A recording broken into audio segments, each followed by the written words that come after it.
Could I invite the children up? I have a single question, but a very important one for you. Come on up.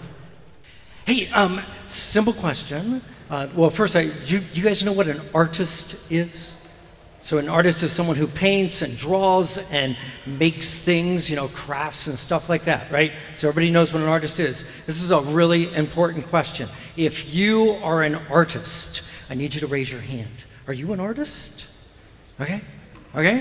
So, pretty much, I like this. I mean, we are, yeah, very good. Okay, now, what you did was you just taught the adults a really important lesson. You don't know that yet, but in a moment, I'm gonna get them to remind themselves that, so many of you, oh yeah, I'm an artist, okay? That's really important, but for you guys, I just want you to remember, that's a gift from God.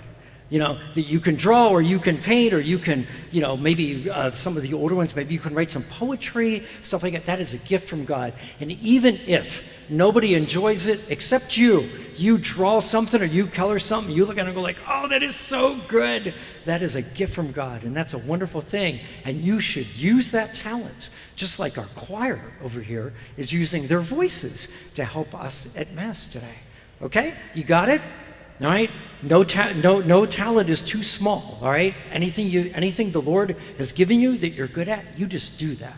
Okay, thanks so much. All right, you need to remember this. I don't know if you noticed, the younger kids, they all raise their hand. The older ones a little less much. If I were to ask you, are you an artist? How many of you would raise your hands? A couple, yeah, but not many of us. There's a lesson in that. Let me start with this story first. These people in this story, these workers, they're not being good stewards. They're just not.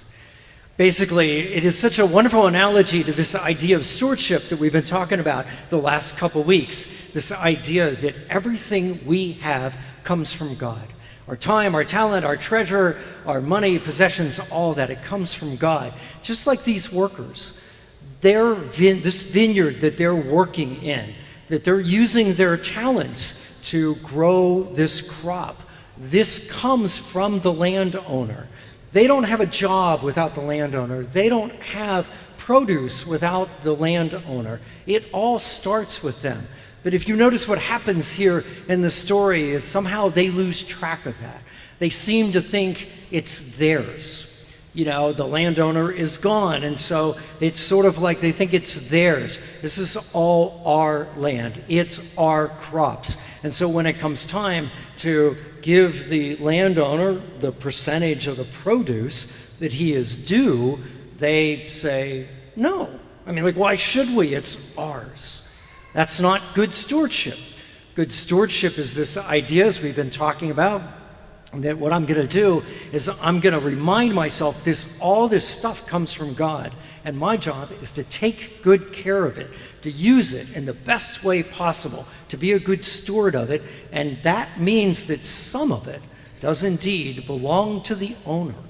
So yes, as uncomfortable as that topic is for many of us, yes, I am obligated to give some of my money away. I am obligated not to have, lots and lots and lots and lots of clothes in my closet that I never wear. When some of those clothes, not all of them of course, but some of those clothes could be better used by somebody else. I have an obligation to, yes, I got hundreds of books in my house, but I'm never gonna read some of them ever again. And I have an obligation to look at that and say, what's the best use of these books? And maybe the best use of those books is to give those away. Same thing is true of our talents. We want to share our talents. We want to make the best use we can of our talents. But here I have to pause because this is where asking about the artist comes up. Why are they not so generous with their talents? It's been my experience that it's not that they don't want to be generous. It is they think they do not have any talents. It is so interesting. I've done this experiment lots of times. It's never failed. You ask a child, kindergarten, first grader, are you an artist? Oh yeah, I am an artist. And we as adults, are you an artist? Nah, I'm not an artist. And what happens? Like, you got worse? You know, I mean, like, what really happens? No, what's happened is as we get older, we start comparing our talents to other people's. And so we decide that, well, yeah, I can cook, but I can't cook the way the people do on TV, and no one's ever going to publish a cookbook of my stuff. And so we decide that, well, yeah, I can cook, but it's not a talent. Or I can sing, but, you know, like, no one's ever going to give me a recording contract. I'm never going to do a concert. So it's not really a talent. And we sort of diminish these talents that we actually have. Or we think that the only talents that count are talents that are, if you will, big and public. In other words, people, it really is quite an odd person that will say to you, I have this wonderful talent of prayer. Like, it's something I'm really good at. I can pray for other people. It's, you know, the talent of intercessory prayer. They don't bring it up because no one ever sees it, and they don't think it's worth anything. My dad, years and years ago, was just, the Lord put it on his heart, he needed to do something, and he looked around the church and he noticed that, you know, at the end of the services on a Sunday, the place was a bit of a mess. You know, the hymnals were all messed up, and there weren't envelopes in all the places, and the pencils got broken. So my dad, on a Monday morning, would go into the church, and he'd start in the first pew on the left-hand side, and he would slowly, one thing at one place at a time, he would go and he'd fix all the hymnals so they all were in there in the right way. He would add envelopes when he needed to. He sharpened all the pencils. It took him like 2 hours to go through the whole church. He had a talent for patience, if you will. This idea of, I'm going to do something that most people would think is utterly boring, but I'm just going to do this, and I can. Dad did that for years.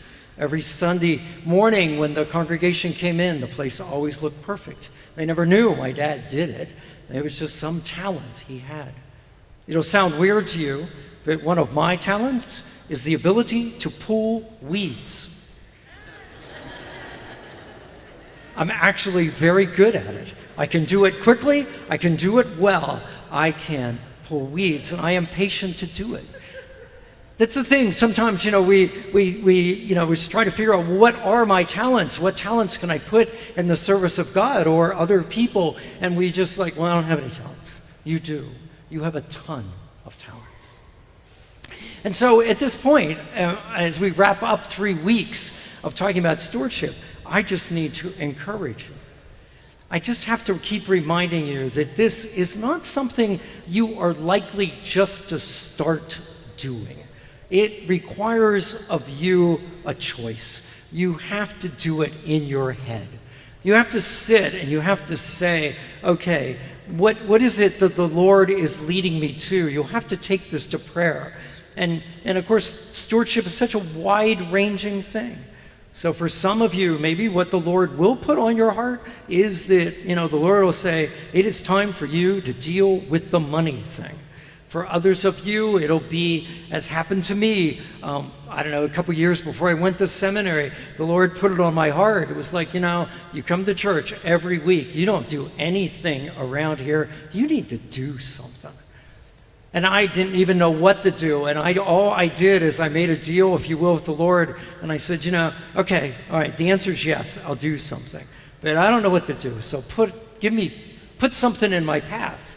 2 weeks later, the head musician of the parish, got up to the ambo and said, hey, our little ensemble is getting too small because many of the high school kids and the college kids that made it up, they were going off to college. And they said, we need some extra voices. And so I took my tenor voice and I sang with this choir. That was just my answer to the Lord. Maybe it's that. Maybe it is time. Maybe it is the Lord wants you to reevaluate the use of your time. I don't know what it is, but it's not going to get any better unless you actually want it to get better. And that's what I just want to encourage you to do. Help get better at this. If you are a horrible steward right now, you can take a step and be a little better one. If you are already pretty good at some of this stuff, that's terrific. Do a little better.